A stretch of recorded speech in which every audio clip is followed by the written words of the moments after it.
ओम शांति। आज 5 फरवरी 2022 है और आज के प्यारे बाबा के महावाक्यों को स्पष्ट करेंगी आदरणीय आशा दीदी।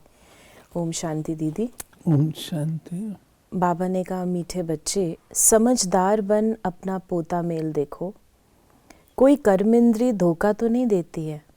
सारे दिन में कोई भूल हो तो अपने आप को सजा दो।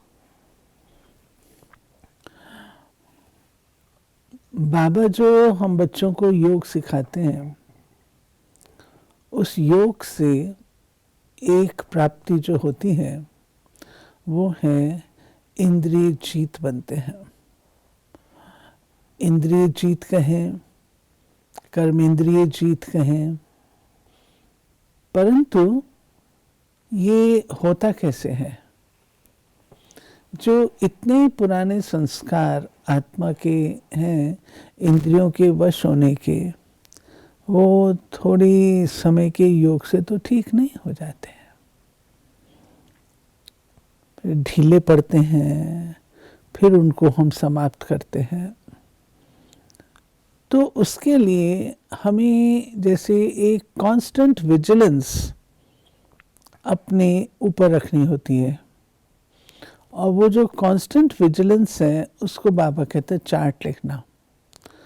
जैसे जैसे हम चार्ट लिखते हैं हमें स्पष्ट होता है, नज़र आता है मैं कहाँ पास कहाँ फेल हूँ। और चार्ट लिखना बाबा कहते हैं ये बहुत सुंदर तरीका है स्वयं को प्रोग्रेस में लाने का। तो बाबा कहते हैं कि ऐसा करो। प्रश्न है, बाप से सच्चा व्यापार करने व ऊंच पद पाने का आधार क्या है? बाप से सच्चा व्यापार करना है तो बाप के हर डायरेक्शन पर चलो। बाबा कहते, बच्चे यदि ऊंच पद पाना है तो अंदर में जो भी बुरी आदतें हैं वो निकाल दो। कुदृष्टि, क्रोध आदि से बहुत नुकसान होता है। इसलिए कर्म अकर्म विकर्म की गुह्य गति को जो बाप ने समझाई है उसे बुद्धि में रखो।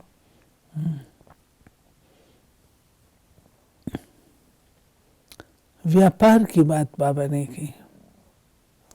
व्यापार माना देना और लेना। हम कुछ देते हैं और उसके रिटर्न में बाबा हमको देते हैं, या पहले हम बाबा से लेते हैं तो रिटर्न में हम देते हैं।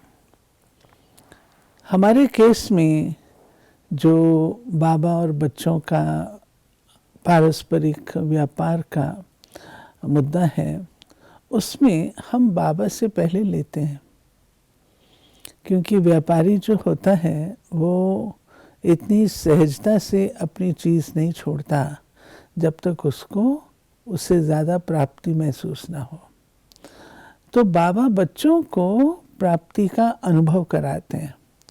पहले जब वो अनुभव होता है उसके बाद फिर हम अपनी जो खराब आदतें हैं, जिसको बाबा ने कहा कुदृष्टि, कुवाणी और कुकर्म, ये सब हम तब छोड़ पाते हैं। पहले बाबा से वो सुख का अनुभव होता है, उस शांति का अनुभव होता है, तब ये चीज़ें छूट जाती हैं। ओम शांति।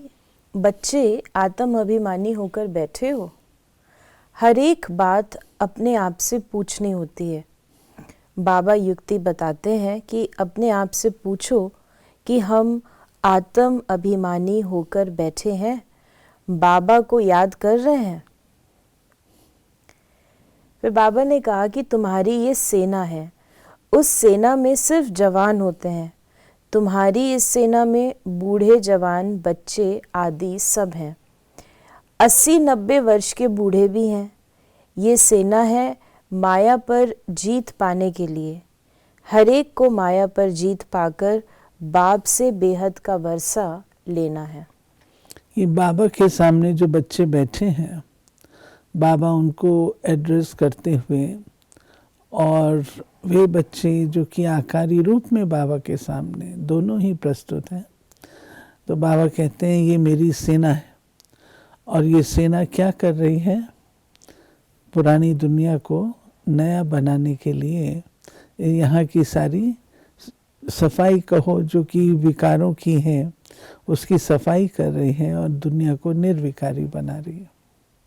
माया बड़ी ज़बरदस्त है, बड़ी प्रबल है, बहुत तूफान लाती है, हर एक कर्मेंद्रिय धोखा देती है। सबसे जास्ती धोखा देने वाली कौन सी कर्मेंद्रिय है? आँखें सबसे जास्ती धोखा देती हैं। बच्चों को समझाया जाता है, भल स्त्री पुरुष हो तो भी बुद्धि से समझो हम बीके हैं, नहीं तो आँखें बहुत धोखा देंगी।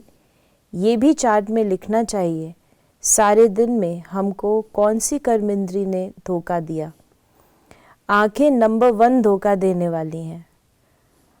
आँखें नुकसान बहुत करती हैं। सूरदास का मिसाल देखा मुझे, आँखें धोखा देती हैं तो आँख निकाल दी। तो बाबा ने कहा, भल बच्चे सर्विस बहुत अच्छी करते हैं, परंतु माया भी कम नहीं है। आँखें बहुत धोखा देती हैं और एकदम पद भ्रष्ट कर देती हैं। समझो सयाने बच्चे जो होंगे वो सारा दिन नोट करेंगे, हमने कोई भूल तो नहीं की। अगर आंखें कहाँ धोखा दें तो अपने को सजा दो, किनारा कर चला जाना चाहिए, खड़ा होकर देखना नहीं चाहिए। जो मन के संकल्प हैं, उन संकल्पों का जो प्रदर्शन है, व्यक्त होना है, वह 2 तरीके से स्पष्ट रूप से होता है। एक तो होता है आँखों के द्वारा। आपकी जो मनोस्थिति है वो आँखों से प्रदर्शित होती है। आप कुछ सोच रहे हैं वो भी आपकी आँखें बता देती हैं। आप खुशी में हैं वो भी आपकी आँखें बता देती हैं। आप अचंभे में वो भी आपकी आँखें, हर चीज़ जैसे आपके संकल्प होते हैं वो आपकी आँखें बताएं। आप किसी के प्रति शुभ भाव रखते हैं वो भी आँखें बता देते हैं। और अगर आपका किसी के प्रति कुभाव है, कुदृष्टि है, नेगेटिव है और डर्टी है, वो भी आंखें बता देती हैं। तो दूसरा तरीका होता है वाणी, वचन के द्वारा भी। ये दोनों प्रत्यक्ष। तो बाबा हम बच्चों को कहते हैं कि बहुकाल के संस्कार पड़े हुए हैं, और ये जो बहुकाल के संस्कार हैं ये ऐसे ही तो नहीं चले आएंगे। इनको निकालने के लिए अंदर ही अंदर अपने आप से मेहनत करनी होती है। लेकिन मान लीजिए किसी के मन में कोई कुदृष्टि किसी आत्मा के प्रति आई कुदृष्टि, देहाभिमान की दृष्टि आई, तो बाबा कहते हैं वहाँ पे खड़े होके और ही उसको बढ़ावा नहीं दो, तुम चेक करो और किनारा करो, खड़े होके देखो नहीं। फिर बाबा ने कहा कि मनुष्य तो घोर अंधियारे में पड़े हैं, बहुत हैं जो कभी स्वर्ग को देख भी नहीं सकेंगे। बाप कहते हैं तुम्हारा ये धर्म सुख देने वाला है। भल गाते भी हैं हेवनली गॉड फादर, परंतु उसने हेवन की स्थापना किया ये नहीं जानते। और धर्म वाले भी कहते हैं हेवनली गॉड फादर, परंतु उन्हों को ये मालूम नहीं है कि हेवन में हमारा पार्ट नहीं है। फिर बाबा ने कहा कि अपने से रोज पूछो मुझे कौन सी कर्मेंद्रिय धोखा देती है। फिर बाबा ने कहा जबान भी कम नहीं है, अच्छी चीजें देखेंगे तो दिल होगी ये खाऊं। आगे तुम बच्चों की कचहरी होती थी, भूत बताते थे शिव बाबा के यज्ञ से कोई चीज चोरी करना बड़ा खराब है, परंतु माया नाक से बहुतों को पकड़ती है। तो बच्चे, बाप कहते हैं बच्चे बुरी आदतें जो हैं वो निकालनी चाहिए, नहीं तो ऊंच पद पा नहीं सकेंगे। भल स्वर्ग में जाएंगे, परंतु कहाँ राजा कहाँ प्रजा, प्रजा में भी गरीब साहूकार होते हैं। ये बाबा ने स्पष्ट किया, जैसे कि एक दृष्टि की बात बताई, दूसरा बाबा ने जुबान की बताई, टेस्ट की। तो बाबा कहते वशीभूत नहीं होना चाहिए। फिर बाबा ने कहा कि ये व्यापार कोई बिरला ही ये व्यापार करे। बाप समझाते हैं अगर मेरे से व्यापार करना है, ऊंच पद पाना है तो डायरेक्शन पर चलो। माया तुमको भुलाएगी जरूर। अगर बाप की मत पर नहीं चलेंगे तो पिछाड़ी में सब साक्षात्कार होंगे, फिर तुम बहुत पछताएंगे। मंजिल बहुत ऊंची है, इसीलिए आठ रतन ही पास विद ऑनर निकलते हैं। भल 9 रतन भी होते हैं, उसमें नंबर 1 तो है बाबा। बाकी 8 रतन जब कोई गृहचारी बैठती है तो 8 रतन की अंगूठी पहनते हैं, तो पास विद ऑनर 8 ही निकलते हैं।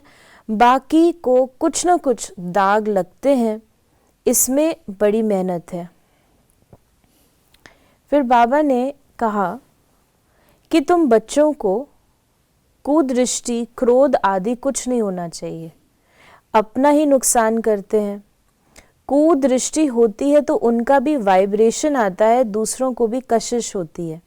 बाबा घड़ी घड़ी बच्चों को ध्यान खिंचवाते हैं। अब बच्चे अपने को देखो कि कोई भी कर्मेंद्री के वश हो, विक्रम तो नहीं बनाया। यह विक्रम संवत, पहले था विक्रमाजीत संवत। सतयुग में तुम्हारा कर्म अकर्म बनता है। फिर बाबा ने कहा कि तुमको अभी ज्ञान का तीसरा नेत्र मिला है। त्रिनेत्री, त्रिकालदर्शी बनाने वाला एक ही बाप है। इस ड्रामा के राज को कोई बिल्कुल ही नहीं जानते। तुम सूक्ष्म वतन, मूल वतन, स्थूल वतन सबको जानते हो। आधा समय के बाद फिर दूसरे धर्म आते हैं जो वृद्धि को पाते हैं। ये बाबा नॉलेज दे रहे हैं सारी ड्रामा की। और बाबा ने कहा मैं तुमको त्रिनेत्री, त्रिकालदर्शी, त्रिलोकीनाथ बनाता हूँ। और बाबा ने बताया कि कैसे तीनों लोकों के राज का स्थूल वतन कौन सा है, सूक्ष्म कौन सा, मूल कौन सा है। फिर बाबा इस सृष्टि पर स्थूल वतन में जो चक्र है, ड्रामा है, उसकी नॉलेज दे रहे हैं। कैसे आदि में क्या था, फिर क्या हुआ, फिर क्या हुआ। अब सबकी सदगति होनी है, उनको धर्म स्थापक कहा जाता है, न कि गुरु। तो उनको याद करने से कोई सदगति नहीं होगी, विक्रम विनाश नहीं होंगे। उसको भी भक्ति कहा जाता है। ज्ञान की लाइन में सिर्फ तुम ही हो। ये है पांडव सेना। तुम सब पंडे हो, शांति धाम और सुख धाम में ले जाने वाले। तुम्हारी बुद्धि में है, हम गाइड्स हैं। फिर बाबा ने कहा कि ये ज्ञान फिर प्राय लोप हो जाएगा। मैं ही प्राय लोप हो जाता हूँ, तो फिर ये ज्ञान कहाँ से मिलेगा। बाबा प्राय लोप हो जाते हैं, माना बाबा कहते मैं चला जाता हूँ वापस अपने घर में, फिर आता हूँ 5-7 साल के बाद। जब मैं ही नहीं हूँ तो ज्ञान कहाँ से मिलेगा आपको। कोई देवता को याद करने से विक्रम विनाश नहीं होंगे, इसलिए बाबा बार बार समझाते रहते हैं ताकि कोई ऐसे न कहे कि हमको कोई ने समझाया नहीं। तुम बच्चों को हर एक को पैगाम देना है। कोई ऐसा न रह जाए जो कहे हमको मालूम ही नहीं पड़ा कि बाबा आया, इसलिए ये सब करना पड़ता है। बाबा ने आज हमें वरदान दिया, सदा विजय की स्मृति से हर्षित रहने और सर्व को खुशी दिलाने वाले आकर्षण मूर्त भव। हम कल्प कल्प की विजयी आत्मा है। विजय का तिलक मस्तक पर सदा चमकता रहे, तो ये विजय का तिलक औरों को भी खुशी दिलाएगा, क्योंकि विजयी आत्मा का चेहरा सदा ही हर्षित रहता है। हर्षित चेहरे को देखकर खुशी के पीछे स्वतः ही सब आकर्षित होते हैं। जब अंत में किसी के पास सुनने का समय नहीं होगा, तब आपका आकर्षण मूर्त हर्षित चेहरा ही अनेक आत्माओं की सेवा करेगा।